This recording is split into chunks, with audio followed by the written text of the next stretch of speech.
आज हम गुरु शिक्षा करौली के माध्यम से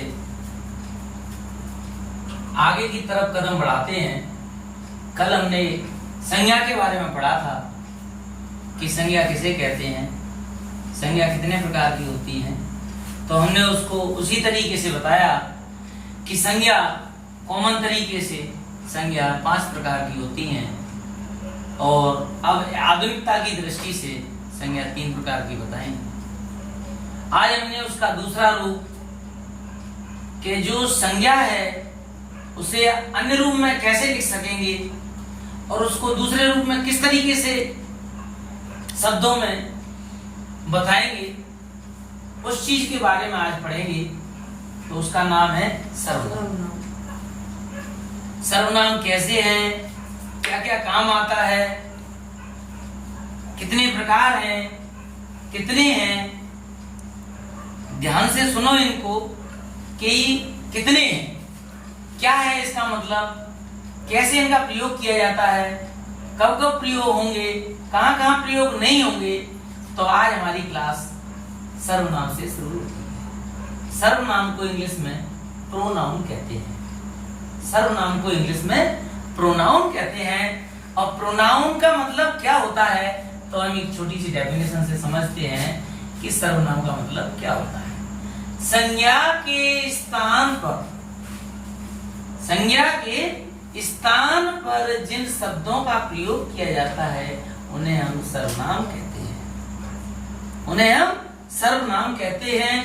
सर्वनाम को एक सामान्य दृष्टिकोण से देखा जाए तो सभी का नाम, ऑलराउंडर, सबके लिए उपयोग होने वाला शब्द, सबका नाम सर्वनाम। जैसे मैं, तो जितने मानव हैं मैं शब्द लगा सकते हैं तो उनके लिए क्या नाम बन गया, सर्वनाम, सबका नाम। सर्वनाम क्या हो गया, सबका नाम, जो सबके लिए प्रयोग हो, उस पर कोई रोक टोक नहीं हो।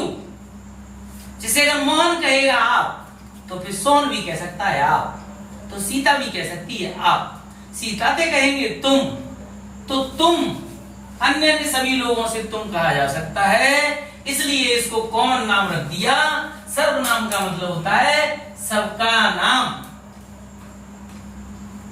आगे पढ़ते हैं सर्वनाम के भेद, कि सर्वनाम कितने प्रकार के होते हैं। तो सर्वनाम को भेद की दृष्टि से सर्वनाम को 6 प्रकार से बांटा है, उनको हम समझते हैं। सर्वनाम के कितने प्रकार होते हैं, 6। अच्छी तरह से समझते हैं कि सर्वनाम 6 प्रकार के कैसे होते हैं। पुरुषवाचक सर्वनाम, इसमें पुरुष चीज को बताएगा। तो प्रथम पुरुष, मध्यम पुरुष, अन्य पुरुष, इस तरीके से पुरुष को डिफाइन किया है, आगे चर्चा करेंगे। उत्तम पुरुष, मध्यम पुरुष, अन्य पुरुष, या इसको ऐसे भी कह सकते हैं प्रथम पुरुष, मध्यम पुरुष, उत्तम पुरुष। तो ये पुरुषवाचक सर्वनाम हुआ, इसमें उनको डिफाइन किया है। निजवाचक सर्वनाम, जो निज, जो जोर दे, जो स्पेशलिस्ट उसी को बताए, वो क्या हो गया, निजवाचक सर्वनाम। क्या हो गया, निजवाचक सर्वनाम। यह वह, जैसे संकेत किया मैंने, मोहन यह गिलास लाओ, तो यह, तो निश्चित हो गया, तो निश्चय हो गया। निश्चय शब्द से ही क्लियर हो रहा है, निश्चय, फिक्स। यह, वह, ए, बे, यह वह इनका एक वचन के रूप में प्रदर्शित होता है और इन्हीं को हम वचन के रूप में कहेंगे तो ए, बे से पुकारेंगे। ठीक है। फिर इसका तीसरा रूप है अनिश्चयवाचक सर्वनाम, जो निश्चित नहीं हो, अनिश्चय हो, जो निश्चित नहीं हो, उनके बारे में कहा नहीं जा सकता। जैसे अभी आप कहीं से कोई आया, हमने कहा कोई आया, तो क्लियर नहीं है कोई आया, क्लियर नहीं है, वो ही अनिश्चय है। कोई, कुछ, कुछ ना कुछ तो है इसमें, कोई, इस तरीके से जो क्लियर नहीं है उसके बारे में सीधी कुछ नहीं कहा जा सकता, तो वे कैसे सर्वनाम हो गए? अनिश्चयवाचक। जिसके बारे में क्लियर नहीं है, फिक्स नहीं कहा जा सकता, तो कैसे सर्वनाम हो गए? अनिश्चयवाचक सर्वनाम। फिर हम आगे चलते हैं, प्रश्नवाचक सर्वनाम। जो प्रश्न करें, कौन कौन आया यहाँ, क्या किया आपने, क्या किया, क्या लाए, क्या खाया, क्या पिया, क्या दिया, कौन ले गया, कौन ने तोड़ा गेट, इस तरीके से बात आए तब वो प्रश्नवाचक सर्वनाम बन जाते हैं। फिर आगे चलते हैं हम संबंधवाचक सर्वनाम। संबंधवाचक सर्वनाम जो, सो, जो और सो, जिसका, जिसकी, जो, सो, जिसका, जिसकी, इससे क्लियर हो जाएगा संबंध। जो आएगा सो पाएगा, जो आया है सो पाएगा, इस तरीके से बातों को अपन उससे संबंध लिंक करके संबंध जोड़ते रहें, तो उसका नाम रख दिया हमने संबंधवाचक सर्वनाम। अब टॉपिक आता है निजवाचक सर्वनाम। निज, स्वयं पर जोर दे, निज। निजवाचक सर्वनाम जब स्वयं आप खुद खाओ, खुद पियो, खुद पहनो, स्वयं करो, स्वयं लाओ, इस तरीके से बात पर जोर दी जाती है, तो उसमें हमने काय में डिवाइड कर दिया? निजवाचक सर्वनाम में। किसमें कर दिया? निजवाचक सर्वनाम में। तो निजवाचक सर्वनाम हो गए। इस तरीके से हमने बारी बारी की दृष्टि से अलग अलग तरीके से पहचाना, और इस प्रकार 6 भेद हुए सर्वनाम के।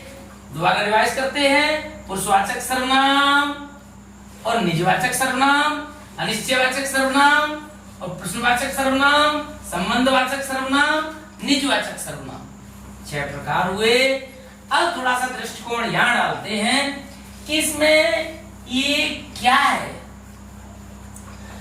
तो यहां ये आपको क्लियर याद करना पड़ेगा और समझना पड़ेगा। हमेशा अपनी जिह्वा पर 11 नाम रखने होंगे। और एक प्रश्न भी है यहां, अगर प्रश्न पूछा जाए कि सर्वनाम कितने हैं, तो 11 बोलना पड़ेगा। अगर प्रश्न पूछा जाए कि सर्वनाम के भेद कितने हैं, तो 6 कहा जाएगा। बहुत बारीकी पॉइंट है, पर सारफुल है। सर्वनामों की संख्या कितनी है? 11। सर्वनाम के भेद कितने हैं? 6। अब हम 11 को समझ लेते हैं कि क्या है। यह, वह, 2 नाम क्लियर। तुम, हम, 2 नाम क्लियर, 4 हो गए।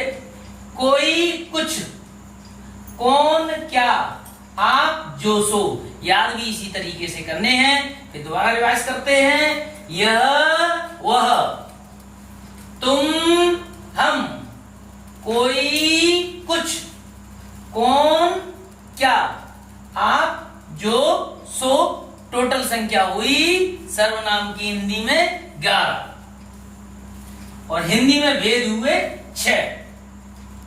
हिंदी में सर्वनाम की संख्या हुई 11 और हिंदी में सर्वनाम के भेद हुए 6। इस प्रकार हमें इसको बारीकी से समझने के लिए क्यों समझते हैं? क्योंकि संज्ञा से ही इसकी उत्पत्ति हुई, तो संज्ञा की डेफिनेशन इसके अंदर समाहित है। फर्स्ट नंबर संज्ञा से ही इसकी पहचान बनी, संज्ञा से ही इसका एक नाम मिला। जब संज्ञा कोई उस दृष्टिकोण में ना कहकर के सर्वनाम से बोली जाए, मूल नाम से बोली जाए, तो वो संज्ञा हो गई, और इन नामों से बोली जाए तो वो सर्वनाम हो गया। बहुत बढ़िया, बारीकी चीज। बस एक ही बात याद रखनी है, इन नामों से बोल रहे हैं सर्वनाम, इस नामों से नहीं बोल रहे हैं, उसका नाम लेके बोल रहे हैं तो संज्ञा। कितनी बारीकी चीज, कितनी इजी समझना। जब हम उसके पार्टिकुलर नाम से बोल रहे हैं, उसका कोई पार्टिकुलर नाम है, जैसे हमने कहा एक पेन, तो क्या हो गई? संज्ञा। अब हम इसको पेन ना करके बोल दें कि यह, तो ये सर्वनाम होगा। तो यही अंतर है दोनों में। जब किसी वस्तु, व्यक्ति, वस्तु, स्थान, भाव, गुण, अवस्था, उन सारी चीजों को हम एक पार्टिकुलर नाम से बोले तो क्या बन जाती है? संज्ञा। अगर इसको पार्टिकुलर नाम ना बोल के अन्य नाम से बोले और इन 11 नामों में से किसी नाम से संबंध जोड़ के बोले तो क्या रूप धारण करते? सर्वनाम। तो इस प्रकार हमारा टॉपिक यहां से शुरुआत हुई कि सर्वनाम क्या होते हैं। जो सबका नाम हो वो ही सर्वनाम है। सर्वनाम के भेद 6 होते हैं, बहुत बारीकी से समझना होगा। सर्वनाम 11 होते हैं, सर्वनाम 11 होते हैं। तो फिर दोबारा इस टॉपिक को समझेंगे। इनकी टोटल संख्या 11 है, इनके भेद 6 हैं। बारीकी से फिर दोबारा पुनः रिवाइज करेंगे। यह, वह, तुम, हम, कोई, कुछ, कौन, क्या, आप, जो, सो, इस तरीके से 11 सर्वनाम होते हैं। फिर हम बारीकी से अगर समझें दोबारा पुनः, अगर कोई गुंजाइश रह गई हो तो निज, निश्चयवाचक सर्वनाम जब किसी पार्टिकुलर चीज पर जोर दिया जाए, यह, वह, ए, बे, बहुवचन में बोला जाए ए, बे, संकेत किया जाए तब, या निश्चित बताया जाए तब, तो यह, वह और ये, वे, या संकेत से बताएं व्यक्ति को, वस्तु को, स्थान, भाव को, तो इन सब चीजों का उपयोग किया जाता है। तो उसका हमने पार्टिकुलर नाम रख दिया निश्चयवाचक सर्वनाम। फिर हमने इसके बारे में जानकारी करें, ऊपर पढ़ा था हमने पुरुषवाचक सर्वनाम। तो ये 3 होते हैं, प्रथम पुरुष, मध्यम पुरुष और उत्तम पुरुष। उत्तम पुरुष व्यक्ति बात को स्वयं कहने वाला होता है, इसलिए वो सबसे बेस्ट होता है, क्योंकि बात सबसे पहले वहां से निकलती है।